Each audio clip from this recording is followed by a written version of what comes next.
The shadow অডিওগ্রাম চ্যানেলে সকল শ্রোতা বন্ধুদের স্বাগত। আজকে আমি সুচিত্রা ভট্টাচার্যের লেখা একটি গল্প আধার বৃত্ত এটি পাঠ করব। গল্পটি সম্পূর্ণরূপে প্রাপ্তবয়স্কদের জন্য। গল্পটি ভালো না লাগলে দয়া করে এড়িয়ে যাবেন। আর গল্পটি ভালো লাগলে অতি অবশ্যই আমাদের চ্যানেল দ্য শ্যাডো অডিওগ্রামকে সাবস্ক্রাইব করে আমাদের পাশে থাকবেন। তাহলে শুরু হচ্ছে আজকে আমাদের গল্প আধার বৃত্ত।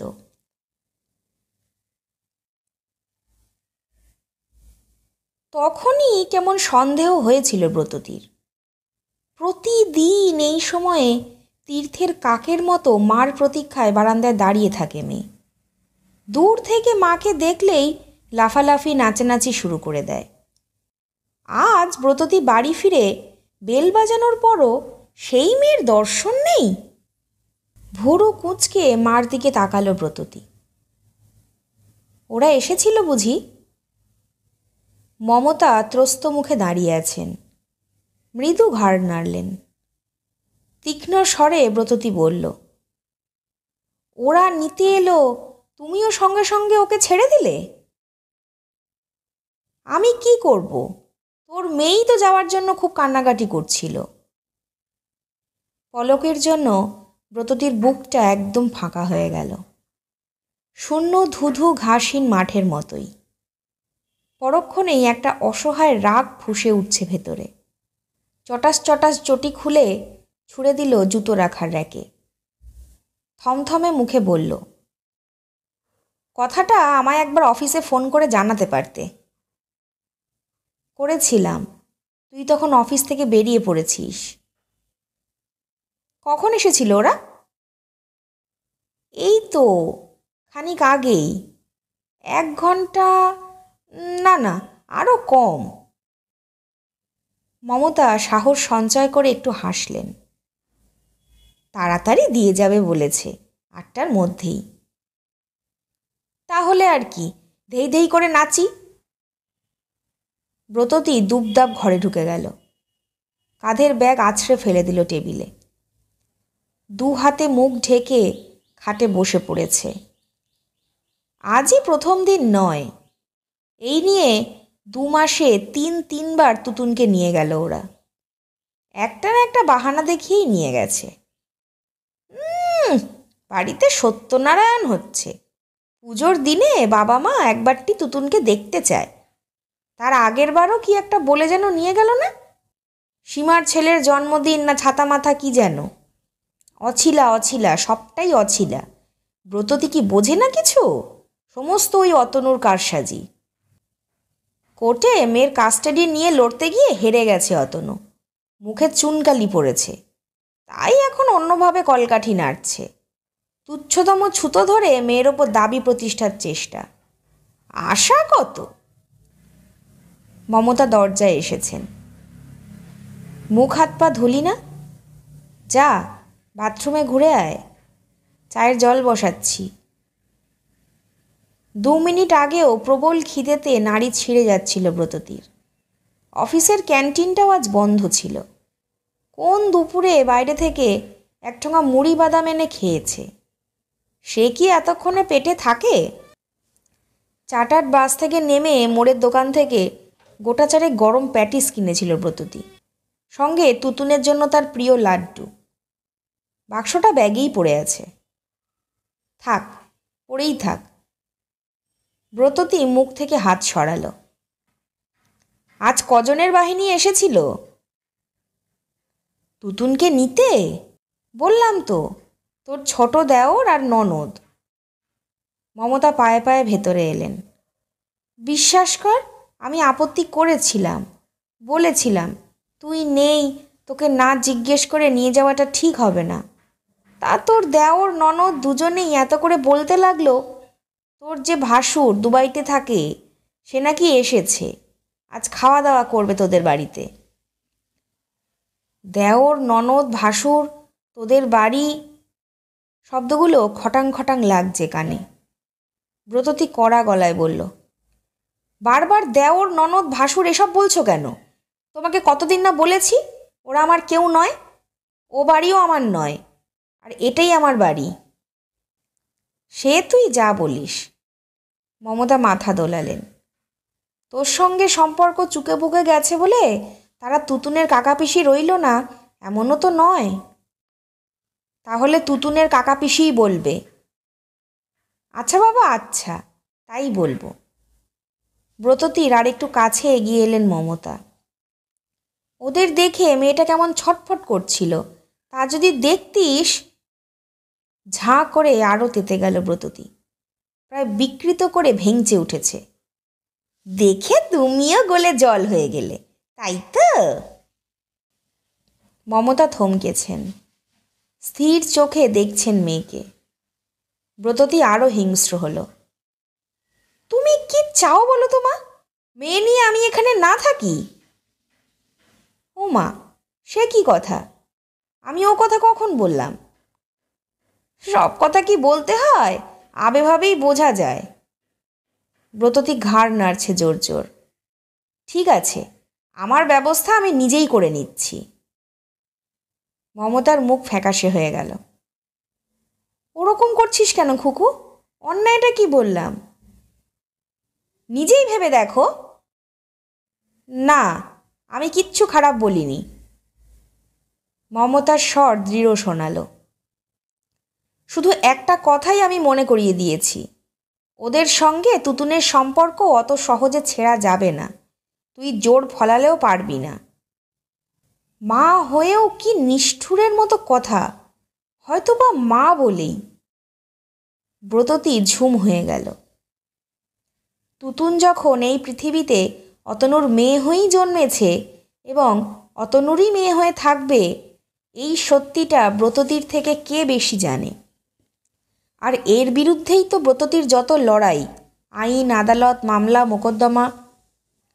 ডিভোর্সের ডিগ্রি তো কবেই জুটে যেত, শুধু যদি এই কাস্টাডির ফ্যাকড়াটা না থাকতো। কত দড়ি টানাটানি, কত থুতু ছেটাছিটি, কত কাদা ছড়াছড়ি, সবই তো ওই মেয়েকে পাওয়ার জন্যই। কি সিনটাই না কোর্টে করেছে অতনু। মেয়েকে নিয়ে চলে আসছে ব্রততী, ছিনিয়ে নিতে চাইছে অতনু। এক পাশ থেকে বাবা টানে, এক পাশ থেকে মা। প্রকাশ্য আদালতে সে কি লজ্জাকর দৃশ্য। ব্রততীর শরীর শক্ত হয়ে এলো। জোর ফলানোর প্রশ্ন আসছে কোত্থেকে মা? কোর্ট বলে দিয়েছে মেয়ের বাপ সপ্তাহে একদিন দেখতে পাবে। তাতে তো আমি কখনো বাধা দিইনি। তার বেশি ওরা নিয়ে যায় কোন রাইটে? বলতে বলতে মার দিকে তেরচাভাবে তাকিয়েছে। এরপর থেকে দেখছি মেয়েকে আর এখানে রেখেই যাওয়া চলবে না। ঠিক আছে, এবার থেকে ট্যাঁকে করে অফিসেই নিয়ে যাব। মমতার মুখ কালো হয়ে গেল। বেশ তো, এবার থেকে ওরা নিতে এলে দূর দূর করে নয় তাড়িয়েই দেব। তাতে তোর মেয়ে কাঁদুক, চেঁচাক, যা করে করুক। মমতা চলে গেলেন ভারী মুখে। ব্রততীর এবার খারাপ লাগছিল একটু একটু। মমতা নাতনি অন্ত প্রাণ, তার সঙ্গে এমন রূঢ় ব্যবহারটা না করলেই হতো। কি করবে ব্রততী? মাথার তো ঠিকই থাকে না। অফিসের শাড়ি জামা না বদলেই ব্রততী শুয়ে পড়ল। আলো নিভিয়ে দিল। আধার ঘরে মাথার ওপর পাখা ঘুরছে। কার্তিক শেষ হয়ে এলো। পাখার হাওয়ায় বেশ শীত শীত করে। উঠে একটু কমিয়ে দিলে হয়, নড়তে ইচ্ছে করছে না। শুয়ে শুয়ে শুনতে পেল ও ঘরে টিভিতে বাংলা খবর শুরু হয়েছে। এরপর একের পর এক সিরিয়াল আরম্ভ হবে। গোগ্রাসে গিলবে মা, অভিমান থিতিয়ে যাবে, দিব্যি কেটে যাবে মার সন্ধেটা। কিন্তু ব্রততীর মেয়েকে যে পক্ষিণীর মতো আগলে রাখে, যতক্ষণ বাড়ি থাকে ততক্ষণ যে তুতুনকে চোখের আড়াল করে না, অফিস থেকে ফিরেই এমন একটা দুঃসংবাদ শুনলে তার মনের যে কী অবস্থা হয়। একা ঘরে গলা বুঝে আসছিল ব্রততীর। না, যে যাই বলুক, ব্রততীকে কঠিন হতেই হবে। দরকার হলে জোরই ফলাবে ব্রততী। অতনু যদি গায়ের জোরে একটা সম্পর্ক ছিঁড়ে দিতে পারে, তবে যুদ্ধে জিতেও ব্রততী কেন পারবে না মেয়েকে সম্পূর্ণ সরিয়ে নিতে? সম্পর্ক তো এমনি গাঢ় হয় না, তাকে ক্রমাগত লালন পালন করতে হয়, জাল দিতে হয়। সেই সুযোগ যদি আদৌ না দেয় ব্রততী, ও বাড়ি না যেতে দিলেই, ও বাড়ির কারোর সঙ্গেই তুতুনকে দেখা না করতে দিলে, কদিন আর তাদের জন্য হাত পা ছড়িয়ে কাঁদবে তুতুন? সে কান্নাও নয় ভুলিয়ে দেবে ব্রততী, তুতুনকে নিজের মেয়ে করে গড়ে তুলবে। পারবে না? অতনুর অস্তিত্ব কি কোনোভাবেই মুছে দেওয়া যায় না তুতুনের জীবন থেকে? খুট করে শব্দ হলো একটা। টিউবলাইটের সাদাটে দুটিতে ভরে গেছে ঘর। চোখ কুঁচকে আলোর চাপটা সামলালো ব্রততী। বাবা এসেছে ঘরে। ব্রততী কাপড় গুছিয়ে উঠে বসল। কিছু বলবে? শুয়ে আছিস যে বড়, শরীর খারাপ? ব্রততী হাসার চেষ্টা করল। মন খারাপ? মার ওপর রাগ হয়েছে? ও, শোনাও হয়ে গেছে? মা যে কি না, বাবা বাড়িতে ঢুকতে না ঢুকতেই। কেমিক্যালসের ছোট্ট বিজনেস আছে বিমলের। ক্লান্ত হয়ে ফেরেন সন্ধ্যাবেলা। একমাত্র মেয়ের ওপর দিয়ে বয়ে যাওয়া ঝড় মধ্য 50-এই তাকে প্রায় বৃদ্ধ করে দিয়েছে। মার ওপর তাও হম্বিতম্বি চলে, এই বাবাকে মেজাজ দেখানো যায় না। ব্রততীর ভারী মায়া হয় বাবার মুখখানা দেখে। চুপ করে থাকা মেয়েটির পাশটিতে এসে বসলেন বিমল। তুই এত অবুঝপনা করিস কেন বলতো খুকু? কি করলাম আমি? ব্রততী সহজ হতে চাইল। মেয়েটা 1 ঘন্টা 2 ঘন্টার জন্য গেছে, এখনই ফিরে আসবে, এতে এত উতলা হওয়ার কি আছে? উতলা আমি হইনি বাবা, কিন্তু যা আমার পছন্দ নয় তা তো আমি বলবই। একটু মানিয়ে নিয়ে চল মা, যা হওয়ার তা তো হয়েই গেছে। পাস্ট ইজ পাস্ট, নতুন করে আর তিক্ততা বাড়িয়ে কি লাভ বল? অনেক কথা মুখে চলে আসছিল ব্রততীর। বলতে পারত, তিক্ততা তো আমি বাড়াই না বাবা, বরং ওরাই। তুমি জানো তুতুনের কানে ওরা কেমন বিস্মন্তর দেয়।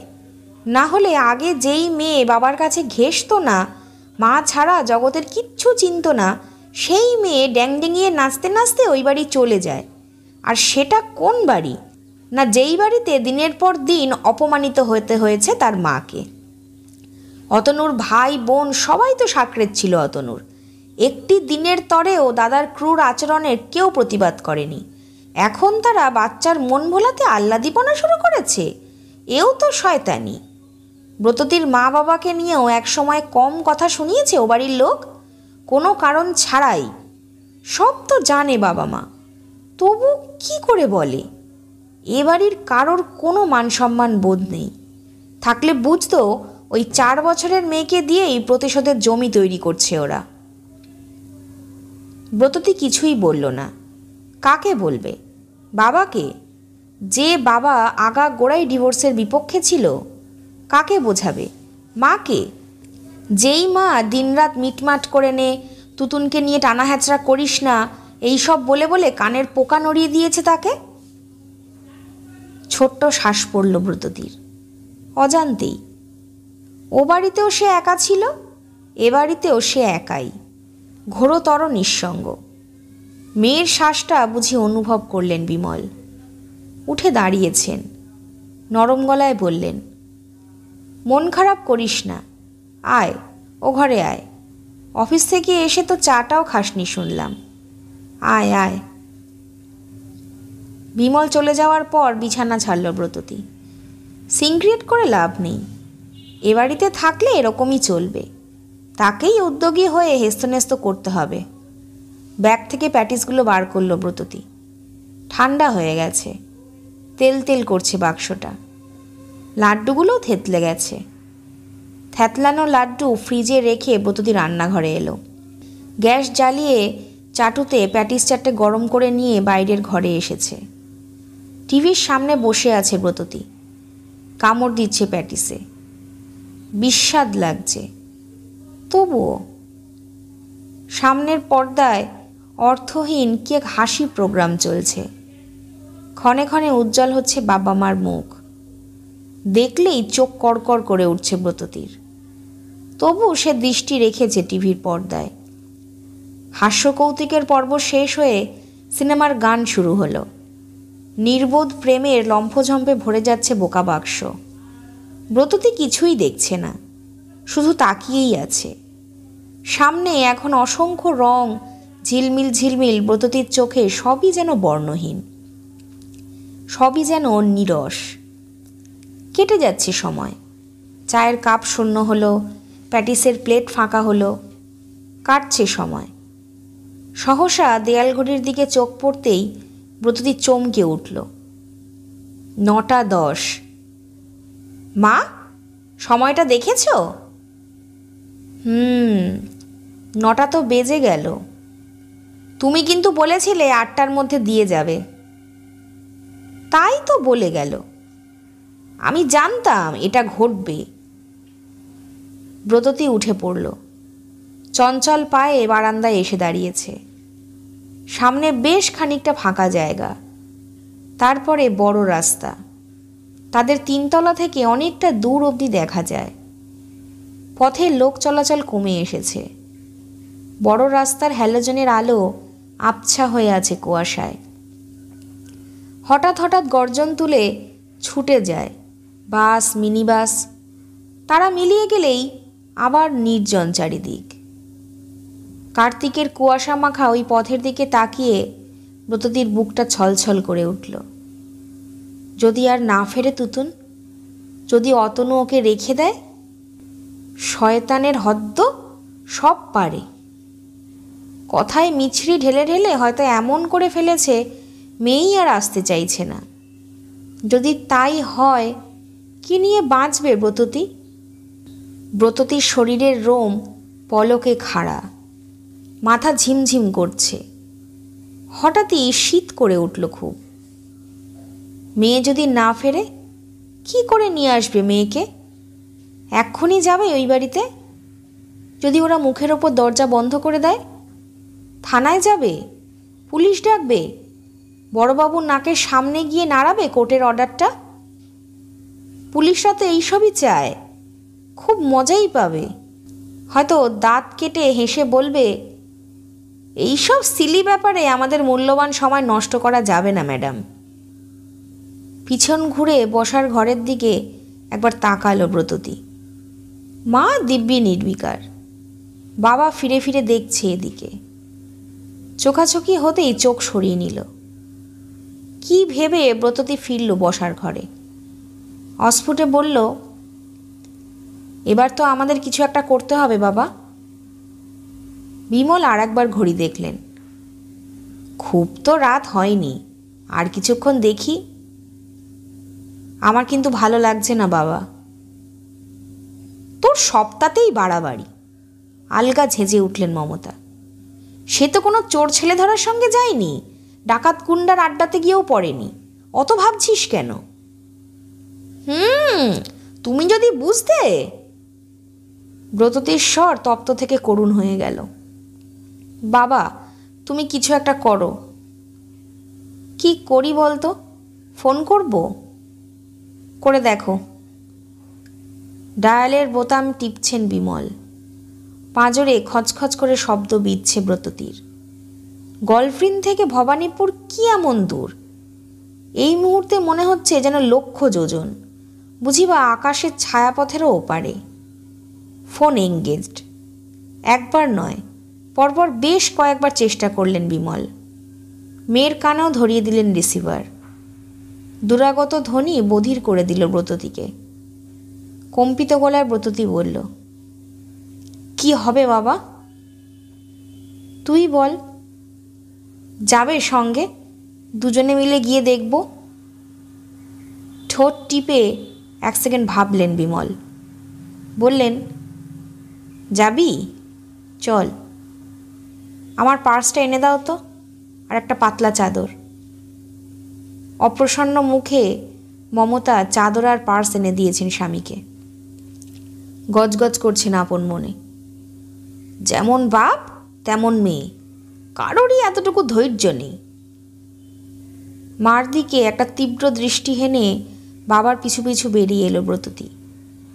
নামছে সিঁড়ি দিয়ে, বুক ধকধক করছে, একই সঙ্গে ঘাম হচ্ছে, শীত করছে। এক বিচিত্র অনুভূতি। রাস্তায় এসে বিমলকে খানিকটা উদ্ভ্রান্ত দেখাচ্ছিল। দূরের দিকে তাকিয়ে আছেন, যেন কুয়াশা ভেদ করে খুঁজছেন কাউকে। নার্ভাস গলায় বললেন, ট্যাক্সি ধরবো? ধরো না, ধরছো না কেন? এদিকে এই সময় ট্যাক্সি পাওয়া তো মুশকিল রে। এগিয়ে আনোয়ার শাহ রোডের দিকে চাই চল। চলো, দাঁড়িয়ে থেকে কি হবে?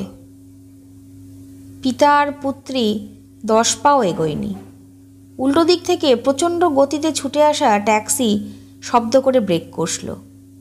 দরজা খুলে গেল। নেমে এসেছে তুতুন। ট্যাক্সির জানলা দিয়ে হাত নাড়ছে অতনু। মেয়েও ফিরে ফিরে টাটা করছে বাবাকে। স্টার্ট নিল ট্যাক্সি। হুশ করে হারিয়ে গেল কুয়াশায়। মেয়েকে প্রায় খামচে ধরেছে ব্রততী। এত দেরি করলি কেন? বাবা মার বিচ্ছেদ তুতুনকে 4 বছর বয়সেই অনেক শেয়ানা করে দিয়েছে। চোখ ঘুরিয়ে বুদ্ধিমতী মতো উত্তর দিল সে। সরি মা, কারোর দোষ নেই। আমি বুবলু আর টুটুনের সঙ্গে খুব খেলা করছিলাম। কাকে আড়াল করে তুতুন? বাবাকে, নাকি বাবার ওপর ওর টানটাকে? নাকি নিজেকেই সান্ত্বনা দিচ্ছে তুতুন? নাকি কাটা ঘায়ে নুনের ছিটা দিচ্ছে? মনে মনে ইতিকর্তব্য স্থির করে নিল ব্রততী। রাতে মেয়ের মাথায় হাত বোলাতে বোলাতে বলল, হ্যাঁ রে তুতুন, আমি আর তুই যদি দূরে কোথাও চলে যাই কেমন হবে বলতো? কোথায় মা? দূরে কোথাও, দার্জিলিং, দিল্লি, যেখানেই হোক। বেড়াতে যাবে? কতদিন থাকবো? ধর সারা জীবন, তুই যতদিন না বড় হোস। আর তোমার অফিস? সেখানেও একটা কাজ জুটিয়ে নেব। অন্ধকারে চুপ করে বসে রইল তুতুন। তারপর বলল, কেন মা? এমনি, এখানে আমার ভাল লাগছে না। সেখানে গিয়ে শুধু তুই আর আমি থাকব। খুব মজা হবে না? আবার চুপ করে আছে মেয়ে অনেকক্ষণ। কি রে, কিছু বলছিস না যে? আমরা চলে গেলে দাদু দিম্মার কষ্ট হবে না? হবে, কি করা যাবে? তোমার দাদু দিম্মার জন্য মন কেমন করবে না? করবে। কার জন্য বেশি মন কেমন করবে, দাদু না দিম্মা? ও মা, সে কি কথা? দুজনের জন্যই মন কেমন করবে। তুতুন একদম চুপ করে গেল। এতটুকু সারা শব্দ নেই, যেন নিঃশ্বাসও নিচ্ছে না, এমনই নীরব। নিজের কথাগুলোই কোন অদৃশ্য পাহাড় থেকে প্রতিধ্বনিত হয়ে ঝনঝন করে উঠল ব্রততীর কানে। মেয়ের প্রশ্নে কিসের ইঙ্গিত? কি উত্তর দিল ব্রততী?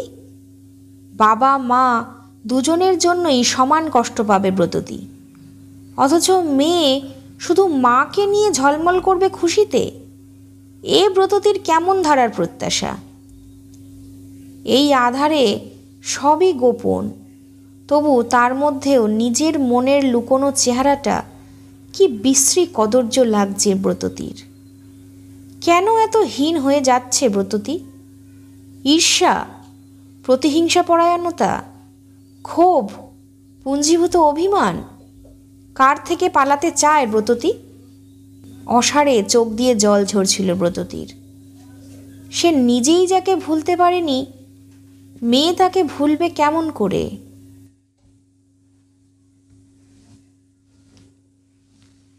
শুনছিলেন সুচিত্রা ভট্টাচার্যের লেখা গল্প আধার বৃত্ত। গল্পটি ভালো লাগলে অতি অবশ্যই আমাদের চ্যানেল দ্য শ্যাডো অডিওগ্রামকে সাবস্ক্রাইব করে আমাদের পাশে থাকবেন। আপনাদের জানা কোনো গল্প বা অভিজ্ঞতার কথা ডেসক্রিপশন বক্সে থাকা মেল আইডিতে পাঠাতে পারেন। আমরা সেই গল্প পাঠ করব আমাদের চ্যানেলে। সুস্থ থাকবেন, ভালো থাকবেন। নমস্কার।